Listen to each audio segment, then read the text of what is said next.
Welcome to Full PreFrontal, the show that exposes the mysteries of executive function. This podcast is a collection of conversations about the role of the prefrontal cortex, which impacts your focus, planning, problem-solving, emotional balance, and independence. So join us as we explore executive function and the science of learning. And now, here's your host, the founder of EXQ, Sucheta Kamath. Welcome to Full PreFrontal, exposing the mysteries of executive function. Here's another important podcast episode for you. And I'm so delighted to share with you that it's a milestone episode. This is our 150th, believe it or not, 150th episode. And it's been a privilege and a pleasure of mine to be able to talk to experts and thinkers, people who have given a lot of thought to how executive function can be evaluated, how can they be defined, and how to really apply these skill set to everyday life. So today I thought I'll take a moment to set the stage to really talk about best ways to apply executive function to everyday life. So, of course, the goal is to, for every human being, the goal is to create goals, make a plan, prioritize, achieve these goals, and propel one's own life towards successful life experience. And there are plenty of roadblocks, and those roadblocks can be emotional roadblocks, they can be actually thinking roadblocks, or they can be circumstantial roadblocks. Things don't go per plan, things don't go your way, and you have sometimes no luck. And executive function really come to play because they shine when you run into a problem. And so today's topic is MacGyvering. So, that sounds crazy, but let me explain. So imagine a ticking bomb with a countdown clock, an empty room with a lonely hanger left behind from the dry cleaner, a radiator, and two people in captivity with their hands tied behind their backs. And that's it. Lucky for us, one of those two people is Richard Dean Anderson, who's playing a character called MacGyver. This is a 1985 original series, and those who remember 80s and 90s may recall MacGyver. But if you are new to MacGyver, please go to YouTube and check it out. So with less than 60 seconds left on the clock, only MacGyver can stay focused and optimistic, get himself untied, get his companion freed, and flip the trick back on the assailant at the speed of lightning. That takes incredible problem solving and grace under fire. The question is this a gift or an exaggeration because it's a character played on TV show? So in celebration of this 150th episode of Full PreFrontal Podcast, I would like to discuss daily problem solving and the same MacGyvering mindset and how humans can propel their personal evolution by adopting a MacGyvering problem-solving mindset and engage in daily innovation. So ready? So here we go. Let's think about this. So why am I calling this MacGyvering? Because one of the characteristics of this whole series where MacGyver, who is a detective, he's a problem solver, but he manages to find himself in this unique situation where there's life at stake and a disaster is looming. And he has minimal resources, and he has to act swiftly, and he has to produce results that are favorable. And if he doesn't act in such ways, then of course there's a risk that everything will go haywire. So there are lots of examples of this. There are absolutely hilarious clips about it. But for example, there's one clip, there's MacGyver bypasses a security camera using just a mirror and a clothes hanger. So apparently clothes hanger is a very common tool Another episode where MacGyver uses a pack of cigarettes and a pair of binoculars to get past this intricate laser system to crack the code. So a few things that he's able to demonstrate: that he is absolutely calm in a crisis. That's one characteristic. Secondly, he has incredible swiftness, intelligence to swiftly assess the problem. He, of course, demonstrates high level of motivation. Who wants to die, of course? Everybody will have high motivation if you are in a crisis where you need to get out alive. But he also has sound knowledge. MacGyver sounds to me like an engineer, And the most characteristic thing here is he uses, run-of-the-mill everyday tools. So there's a simple characteristic of his behavior, which is called repurposing. So, in fact, there is actually a definition, actual Oxford Dictionary definition of MacGyvering, which is make or repair an object in an improvised or inventive way, making use of whatever items are at hand. And so this definition covers a lot of elements of problem solving and adaptive flexibility, which is a key characteristic of executive function. That's what MacGyvering demonstrates. And that's why interest in this topic for me. And also I wanted all of you give some enjoyment of, understanding that executive function is not something abstract and a distant construct. It is actually present, omnipresent phenomenon, and you can only notice it when people are failing at it. But when you get yourself out of trouble or when you solve a problem with swiftness, you may not even give yourself credit for demonstrating executive function. So coming back to the MacGyvering process using everyday object, the hallmark of MacGyvering maneuver is to think on your feet, use everyday objects, and save yourself or prevent bad results, so to speak, or prevent the world from experiencing this impending doom. So, and paperclip is another common tool that MacGyver uses, but in one particular episode, he actually diffuses a bomb last second, using a paperclip. So everyday life rarely is full of disasters, but most likely we encounter roadblocks. So the real application here is, can we apply MacGyvering principles? So there's a cute little meme that I saw recently, and you'll have to imagine this because it's an image rather than a story. But there were pictures of two Sharpies, and the heading said, "No one takes my Sharpie." And the first Sharpie had, the top of the Sharpie was, put in place. So, and it was yellow. So what do we know about yellow Sharpies? Nobody wants to use it. It comes in a packet, but rarely has any function. But the MacGyvering here was somebody took the black Sharpie and put a yellow lid so nobody will touch it because it looks like yellow Sharpie, but you have it for yourself so that whenever you need it, you have access to it. So I thought that was really clever. So it's a solution which actually hinges upon good assessment of anticipated problem.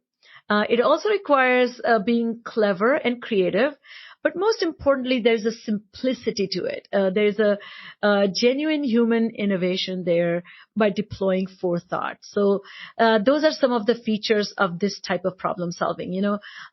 During the pandemic, I watched several episodes of the Seth Meyers show, and there was a wonderful little innovation that I noticed, which probably nobody cared about, but it's called Wally's Sponge. That's the title I gave to my own little notes that I keep on these daily observations or musings that I notice when people are solving problems. But so the cue card holder, his name is Wally, who's on Seth Meyers' show.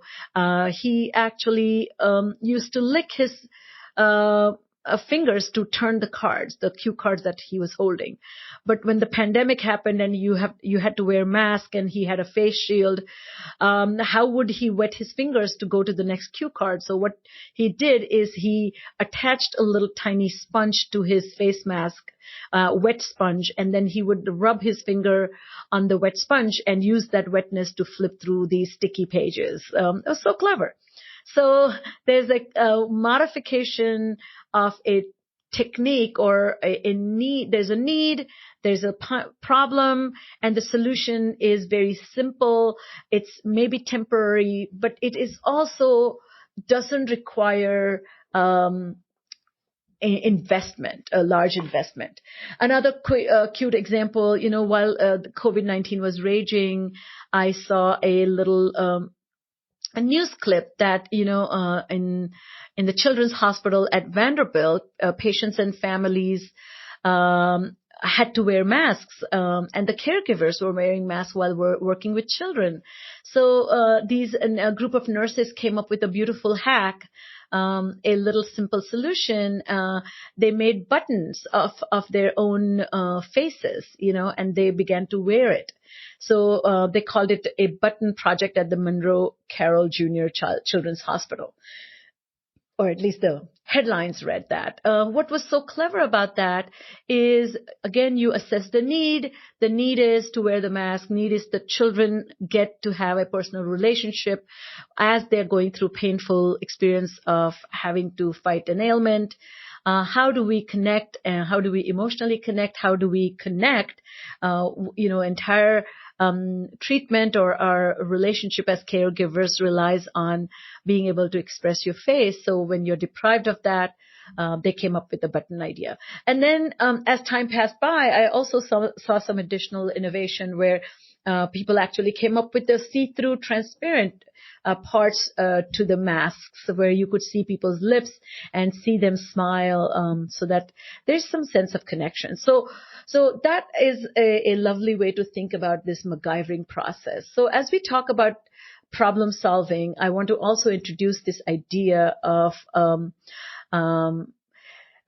it's something bigger behind the scenes cognitive process involved in problem solving. So in 1945, a psychologist named Carl Duncker put forth a simple problem where he had four things. He provided people with four things. A little box with tacks, thumbtacks, a candle, and a matchbox, matches. And then he instructed people and say, here's a candle, some thumbtacks, and some matches.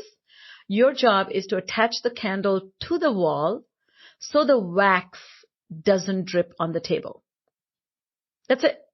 And I'm sorry you're listening to a podcast, so you might have to imagine, but if you just, Google it, you can see, you can type in the candle problem, or you can say Carl Duncker, and you can see the setup. But what was so neat about this is, so you have to attach the candle to the wall, but you don't have a holder. How do you, so the idea is, of course, the thumbtacks can hold things, but you don't have any additional holder. So here, one of the ways to innovate is to empty the box that holds the tack and make that box a container for the candle, and then tack it to the wall using the thumbtacks, and then, of course, use the matchstick to light up the candle. That's it. That was the simple ways to go about it. His research unveiled a cognitive phenomenon called functional fixatedness. And what happens is functional fixatedness refers to your brain gets locked in to a particular way of conceptualizing a function of objects that you're seeing. So when the thumbtack holder, the box that held the thumbtacks, were seen as a resource for holding a thumbtack, the people got stuck and they couldn't imagine that the emptying the box was okay, and you can use the same holding function of the box for holding the candle. So you transpose holding of thumbtacks to holding of candle. And so those who did this successfully, of course, demonstrated greater cognitive flexibility and higher executive function. So the type of problem solving MacGyvering refers to implies that you have to actually do this repurposing. And so when you see a paperclip, what MacGyver was doing is he was extending or opening up the paperclip, and now it became a long wire. And then with the wire, he could tie. With the wire, he could plug, unplug. With the wire, he could insert things into things. So he repurposed, and so he definitely did not suffer from cognitive, fixatedness. So one of the things, however, MacGyvering might imply that you have to be very fast and you have to be very quick when you encounter a problem. And that's actually not so. One of the reasons MacGyver was able to be so fast and swift was because he was really, really smart, and he had a lot of knowledge. He had vast context which he could apply. And so one of the things that I like to talk about when I talk about problem solving or teach children and adults problem solving, I always talk about the second part, which is a deep and reflective problem solving. So imagine when you just learn to drive your car, and this happened to me. I was actually 25 when I came to this country, and my husband gave me lessons so that I could drive, and we had this dingy car, and the first time I was in Ohio, and I practiced in a large park, an empty and barren parking lot, and then we went to a football field and we practiced there, and finally it was time to go on the road, and I was so busy looking at every single mechanism involved in driving the car that my husband, who was sitting next to me, was shouting, come on, accelerate, because in a 60 mile zone, I was driving at 32 miles an hour, and every single person was driving by and was honking. So my ability to do problem solving when I'm a novice person and my exposure to my skill sets are raw and they're underdeveloped is simply not possible. So it's really hard to imagine somebody actually using a paperclip to do something if you don't have a deep and knowledge of the engineering of how lasers work, how refraction and reflection, and how you can concentrate energy and light something on fire. All that knowledge needs to be acquired when you don't have a problem, or you actually have taken care of your understanding. So that deep analysis of a problem is an essential step to be able to be swift in problem solving. So the reason I'm sharing this with you, that when we talk about teaching or promoting our own problem solving, we have to really kind of evaluate our knowledge base. So if our knowledge base is weak, we cannot be amazing problem solvers. So let's focus on that first, okay? So instead of getting carried away by the speed with which somebody problem solves, I would really encourage all of us to think about how deeply have you thought about the problem. And, people like Carl Newport, who has done a lot of work in this area about deep work, talks about this time that you allow yourself where you reflect, you contemplate, and you actually think about long-lasting impact of your solution. So you don't want to come up with a solution that's temporary, right? So another important aspect of MacGyvering, or taking MacGyvering and applying this mindset of problem solving, is to really searching for solutions within. So when we think about effective executive function, is primarily a great emotional and temperamental control. So you're controlling your impulses, you're controlling your desire to quickly react. So that's the first stage. Second is you're deploying your working memory to look at the range of or the scope of the problem, and you're going to determine what's the problem, how bad is it, how do I need to worry about something, what will be the consequences if I don't solve this problem, what will be the consequences if I do effectively solve it, would I have to solve this problem again and again, can I come up with a more of a permanent solution rather than a temporary one. So a temporary solution is to defuse the bomb and get out of this building where the bomb is about to explode. That will be a MacGyvering solution. But a bigger solution would be to really not get into problems where you are constantly surrounded by bombs that are likely to explode. But MacGyver's situation is a little bit different because he is a detective and he is the one who's helping people or saving them. So when we talk about searching for solutions within, that requires pausing and looking inside for solutions. So one of the solutions that we must really exercise is mindset shift.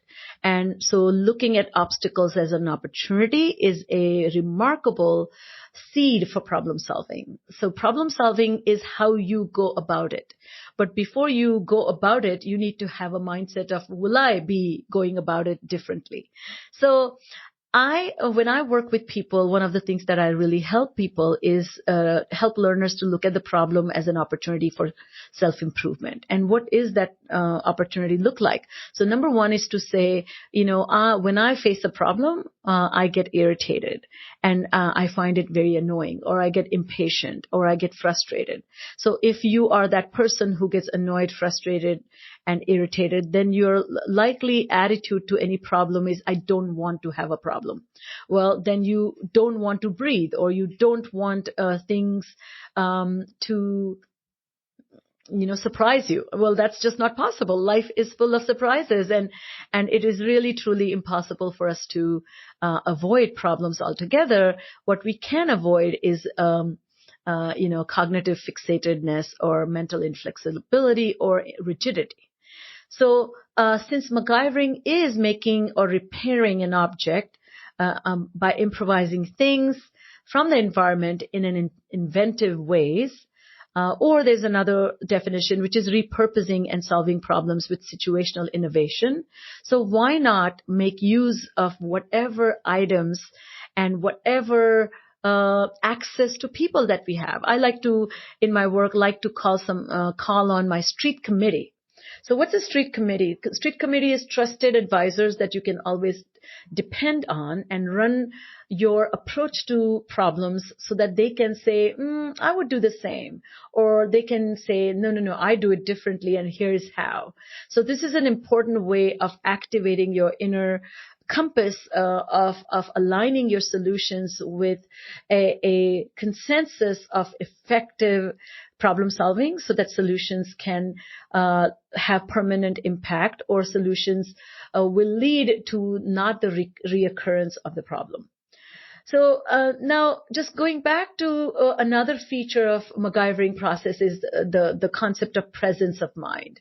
Presence of mind is nothing but thinking on your feet, quickly being aware of what the problematic situation is, and really taking action that can have a dramatic impact. So, there was in 2019, I saw this little news, and now you can see it on YouTube, of course, but there was a woman who ran into a bushfire in Australia when she spotted a little baby koala that was crawling through the blaze. Of course, upon inspection later on, they found that the baby koala was injured and was not able to get itself, but instead of moving away from the fire, it was walking towards the fire. So what MacGyvering she did is she quickly removed her top.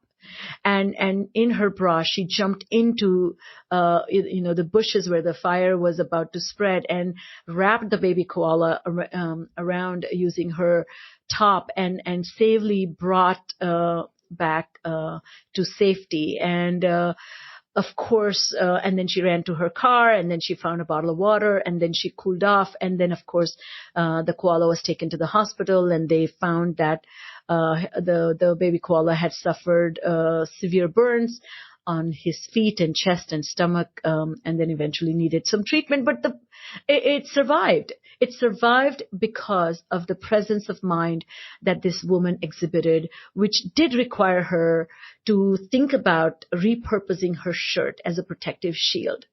And for that, the inhibition that your brain's prefrontal cortex says, don't take off your shirt. You will be only in your bra. So she had to weigh options, which is me being braless for a second versus this baby koala being saved. And then this is how prioritization works. One trumps the other. And so the presence of mind implies that we don't have a lot of time to evaluate options and judge priorities or judge or determine priorities based on values.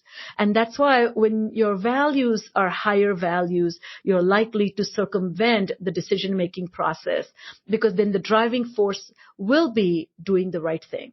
So I hope listening to the 149 episodes thus far, you have gathered this knowledge about approach to executive function, that it is not about solving a problem. It is not just getting by. It is really making an impactful taking an impactful action and really thinking beyond self.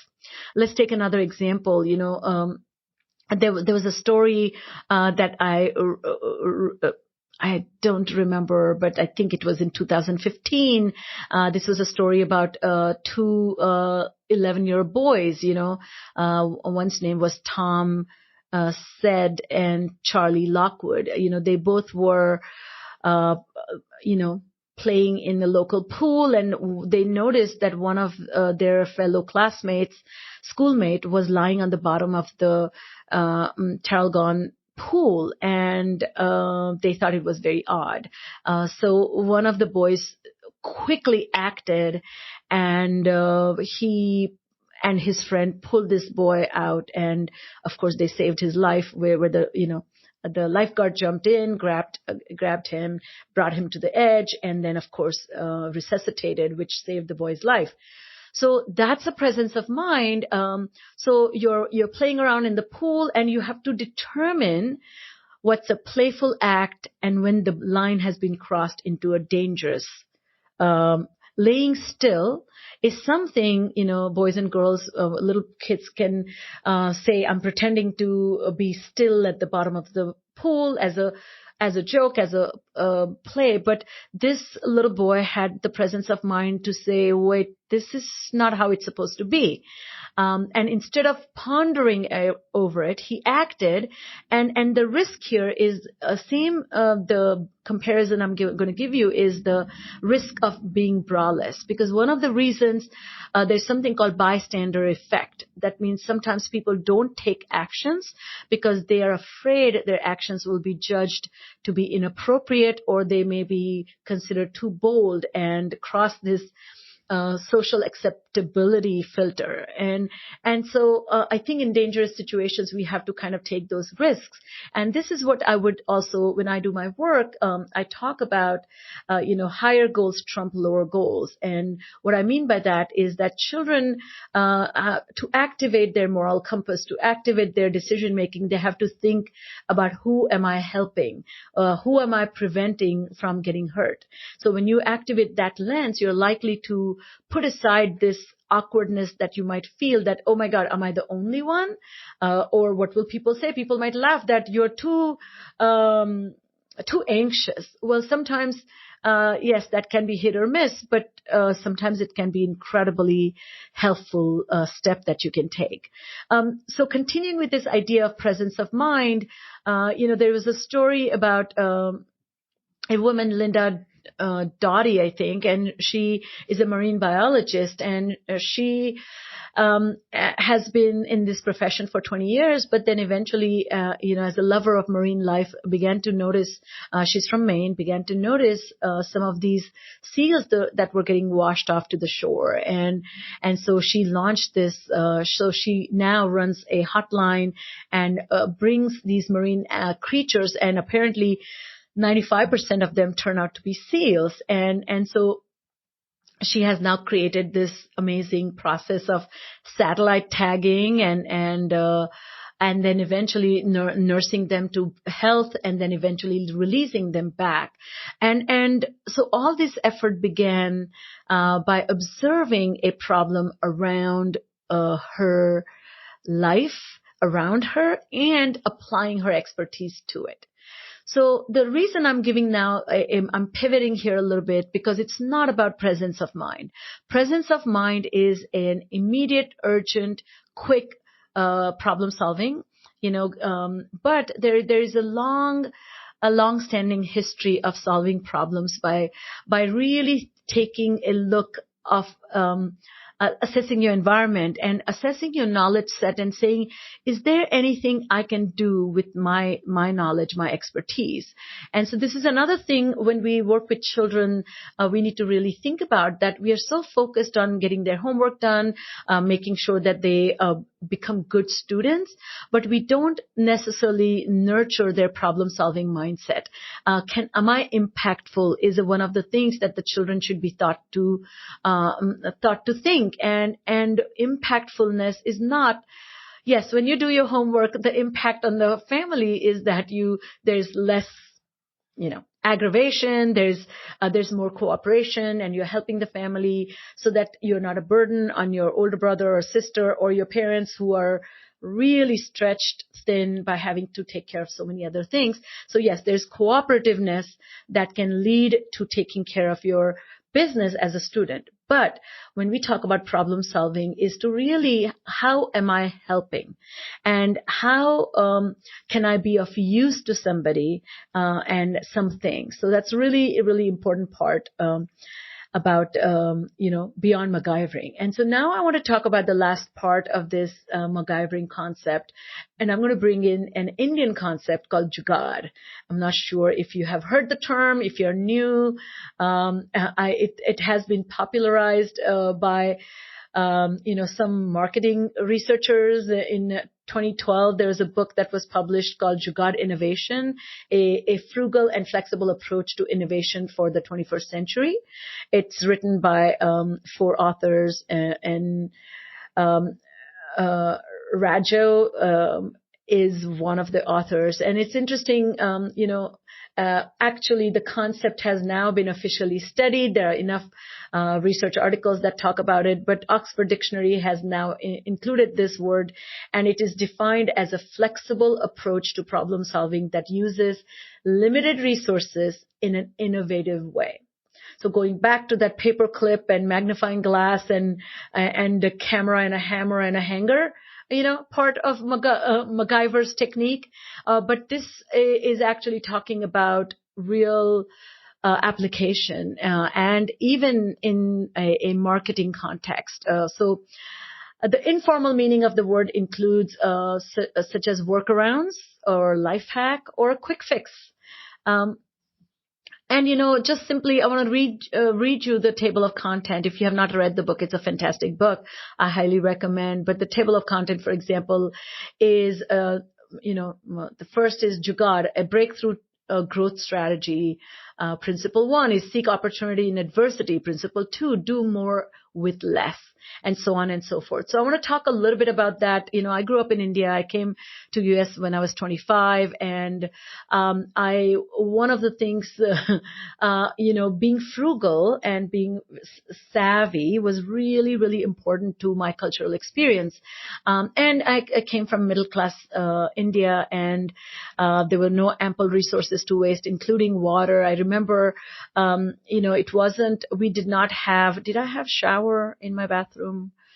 No, we did not. So what we had faucets, and what we would have to do is, and eventually we had geyser, which sounds terrible because I think in colloquial American, geyser has another meaning to it, but it was a hot water tank, and you would adjust the temperature, but it will flow through a small pipe. It didn't explode like a shower or a mist or different settings now the modern showers have. I didn't grow up with any of that. So typically the way we would do it is you fill up a bucket with hot water and add as much cold water as you want to make the temperature suitable to your needs, and you get 1 bucket. And depending on whose house you are, the size of the bucket will determine the size of your shower or bath, so to speak, standing bath. And one of the things that, Jugaad here meant is to really innovate how to take a enjoyable bath with very little water. And so one of the things that I would do, if you want more water, then you have colder water because you're adding lots of cold water to hot water. So when I traveled to my grandparents, that was one of the things they didn't even have geyser, which was electric. They had a containers that would be heated once a day, and everybody, if you have 5 family members or 10 because you have grandchildren visiting, everybody gets the same amount or everybody has to share that heated water tank that was heated with coal.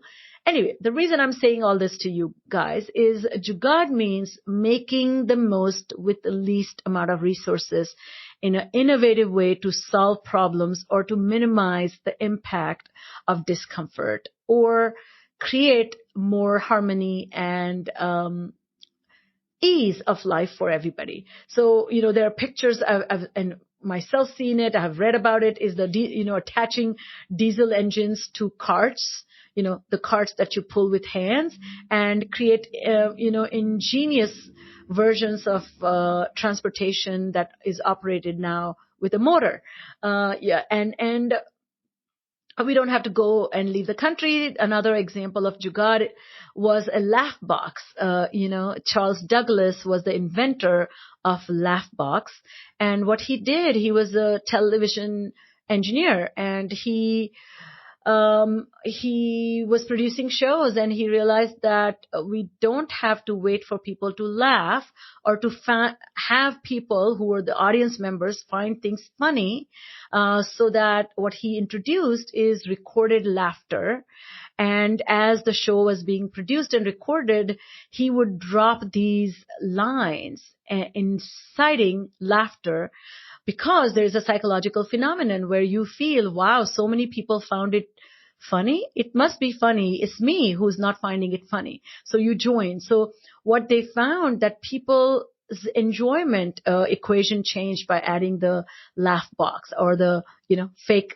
So that's a little Jugaad, where you have engineering that is designed, engineering knowledge and you have machinery that records, and you're recording the show, the content, but he repurposed the machinery to record the laughter, and he overlaid the laughter, which was supposed to be organic, but this way creating and changing the entire chemistry of people's experiences of pre-recorded shows. So I thought that's a really remarkable example of Jugaad.